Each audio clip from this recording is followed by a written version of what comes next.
So I was wondering with brows if I could talk a little bit about how I used to use organics and then switched over to using mostly inorganics and Yes. why I decided to do that. Yeah. So you started out on organics. Okay. Yep. And As a newbie, I started with them. okay. And then you moved into oxides. And I was the opposite. I started out on iron oxides. Mm-hmm. And a few years ago when we were developing Loaded, I got really into organics for the eyebrows and I was using, all organic. But in the last couple of years, I've walked it back and Mm-hmm. I'm predominantly back to iron oxide again. Yeah, I Mm-hmm. still do use Loaded in an organic in certain situations, but I'm probably 70% iron oxide. Yeah. Same here. So Same here. yeah. So tell me your story. What happened, or why Absolutely. did you make that change? I guess I should say. Yes. So, when I first learned how to do powder brows, my first teacher was Brow Daddy, was Ruben, and he had taught us how to use permablend with a single needle. And permablend was like just coming up out of world famous, and it was still kind of new, and people were super excited about seeing the healed results.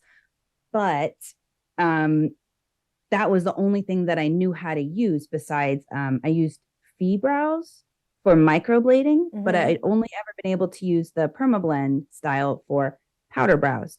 And I used permablend for probably almost like 3.5 years, close to 4 years. And I watched it progress over time on many, many different skin tones. And it would be amazing and hold really true for like 3 or 4 years on like a Fitzpatrick, like 345, who wanted a really bold brow and was comfortable with the cool tone. Mm-hmm. But on a lot of my clients who had that sun damaged skin, who had that ruddy undertone, I was noticing when they would come back that it would almost have like a weird bluish greenish undertone. And it didn't look like just a faded brow. It looked like it was the same darkness. It was just grayish. Yeah. And I was like, that's not what and I was not like heavy handed, like cramming it in. I was doing, the single needles and sort of brushing it through. Um, but it was becoming a problem because I was like, I can't have that out there. That's not appropriate. I don't want my clients to be like, yeah, I didn't come back to you because they turned green, Right. So I started seeing that. Um, and then I was paying more attention to the Girlz Inc., the Facebook group, and you have a lot of albums of like 4, 5, 6, 7 years healed eyebrows with the LI, like the aqua colors. Yeah. And I was incredibly impressed because it was so much more true to tone than anything that I was seeing coming back. Um, and then I also got frustrated. Now I did my own brows with Permablend, and it was a color I thought looked gorgeous for about a year. And then about a year and a half, 2 years later, I was like, Yeah. oh, that's kind of gray in certain light. Yeah. So, And the difference there might be because in the Li Aqua line, that's an iron oxide line, we're not mm-hmm, using carbon blacks. mm-hmm, So the black is fading out of the skin. And mm-hmm, and Loaded is organic, and we have carbon blacks in Loaded as mm-hmm, well. So, one thing I want to put out there to our listeners, that it's not necessarily a permablend issue. It's it's something that this is what can happen with organic pigments mm-hmm. on certain skin types. Certain Yes, skin yeah, types. We talked about it already with ruddiness. That's why, mm-hmm, I'm a big, I love Loaded. I was knee deep in formulating that. And of course, you put carbon in there because everybody wanted an all organic line from LA. But on Ruddies, I will not use Loaded because, mm-hmm, it is organic and we do have the black carbons in there. And mm-hmm. sun damaged skin, that Yeah, is the other skin type that can be super challenging and mm-hmm, ash everything out, turn mm-hmm, everything gray.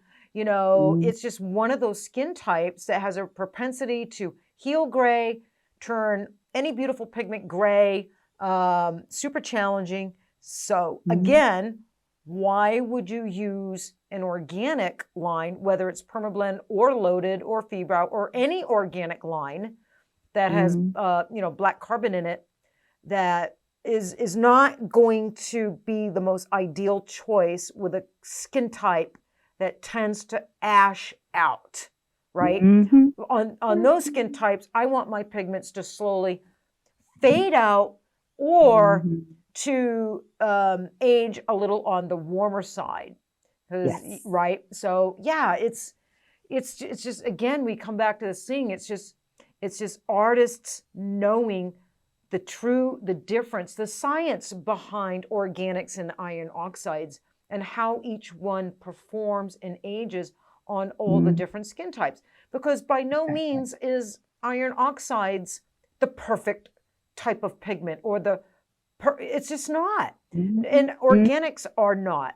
But in each situation, one or the other can be the perfect choice. And then in another case, it can be not a great choice. Exactly. Right? Yeah, there was a learning curve, I'll say, with using inorganics and using colors that I wasn't used to. I was really expecting all of the LI to heal warmer, and I was blown away when I used dark toffee, which is like a like a medium dark color. And it was cool. And I was like, oops, learned that one. Well, you know why, now Michelle? LI got a bad rap, okay? Because I know. Years ago, when microblading first hit the scene, the microblading technique tends to ash out pigments, just because of the way it implants pigment so concentrated, right, in this straight line. So, and you had all these trainers that had only been microblading for a year. Now they're trainers, and they were teaching all their students. I mean, when you use LI, slam a bunch of ungray, slam a bunch of orange.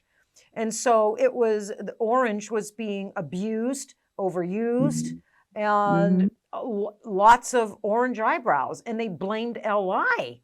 And I'm like, this is so not fair. I mean, LI has 25 years of history with nothing aging red or orange, and then all of a sudden all these microbladers hit the scene, and all you're seeing is orange brows a year later after they do them. And I'm like, it was horrible to go through that and try to correct that and re-educate people.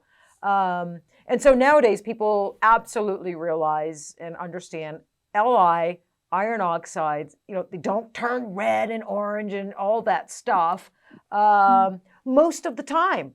I would say 80-90% of the time, but there's always going to be those skin types that turn any color, a little bit gray or a little bit warmer as it ages, because it's just one of those damn skin types that that annoy us and frustrate us. Absolutely.